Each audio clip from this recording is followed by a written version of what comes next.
जय श्री कृष्ण। जहाँ है प्रकाश, दुखों से ऊपर उठना। योगानंद जी कहते हैं कि मेरा अपने परम पिता से निरंतर विवाद रहा है कि मनुष्यों को जो उनके ही प्रतिबिंब से बने हैं, उनके ही पास वापस लाने के लिए पीड़ा ही कसौटी क्यों है। मैं परम पिता से कहता हूँ कि पीड़ा में एक विवशता है। प्रेरणा और प्रेम मानव को स्वर्ग में वापस लाने के लिए श्रेष्ठतम उपाय है। यद्यपि मैं उत्तर जानता हूँ, फिर भी मेरे परम पिता से इन बातों पर सदा झगड़ा रहा है, क्योंकि वे मुझे समझाते हैं जैसे एक पिता अपने पुत्र को समझाता है कि यह संसार कितना दुखद है, यह अनिश्चितता का स्थान है। परंतु आपके साथ चाहे कुछ भी हुआ हो, यदि आप स्वयं को अपने परम पिता के चरणों में रख देते हैं, पूर्ण समर्पण करते हैं और उनसे दया की याचना करते हैं, तो वे आपको ऊपर उठा लेंगे और आपको दिखा देंगे कि जीवन एक स्वप्न मात्र है। चलिए मैं आपको एक छोटी सी कहानी सुनाऊंगा। एक राजा सो गया था और उसने स्वप्न में देखा कि वह निर्धन था। वह अपनी नींद में कुछ भोजन पाने के लिए मात्र 1 पैसे के लिए रो रहा था।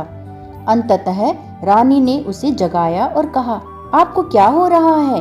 आपका खजाना सोने से भरा हुआ है और फिर भी आप 1 पैसे के लिए रो रहे हैं। तब राजा ने कहा, ओह, मैं कितना मूर्ख था। मैंने सोचा कि मैं एक भिखारी था और उस पैसे की कमी के कारण भूखा मर रहा था। ऐसा ही प्रत्येक उस आत्मा का भी भ्रम है जो यह स्वप्न देख रही हैं कि वह नश्वर हैं और रोग, पीड़ा, कष्टों, हृदय की वेदनाओं की सभी प्रकार की बुराइयों के दुस्वप्नों से प्रभावित हैं। इस दुस्वप्न से बच निकलने का एकमात्र तरीका परमात्मा से अधिक चिपके रहना है और इस संसार की स्वप्न वस्तुओं में कम आसक्त होना है। मनुष्य की अधिचेतना ईश्वर की बनी है तथा पीड़ा से सुरक्षित है। सभी शारीरिक और मानसिक पीड़ाएं मनुष्य की कल्पना और सोचने की गलत आदतों से आती हैं।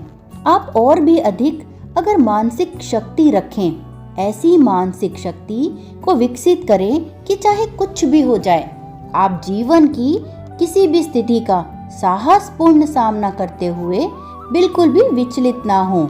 और यदि आप ईश्वर से प्रेम करते हैं तो आपको विश्वास रखना चाहिए कि जब भी परीक्षाएं आएं तो उन्हें सहन करने के लिए तैयार रहें और ईश्वर से प्रार्थना करते रहें कि वो आपकी सहन शक्ति को बनाए रखें। दुखों से कभी भी भयभीत ना हो। अपने मन को सकारात्मक और शक्तिशाली बनाए रखें।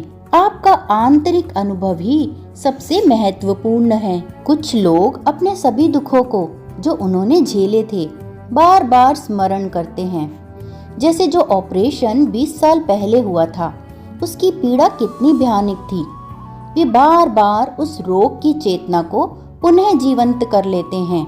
ऐसे पीड़ादायक अनुभवों को बार बार याद करने का क्या लाभ? अपने कष्टों को स्वयं से पृथक करने का एक उत्तम तरीका है स्वयं को मानसिक रूप से अनासक्त करना।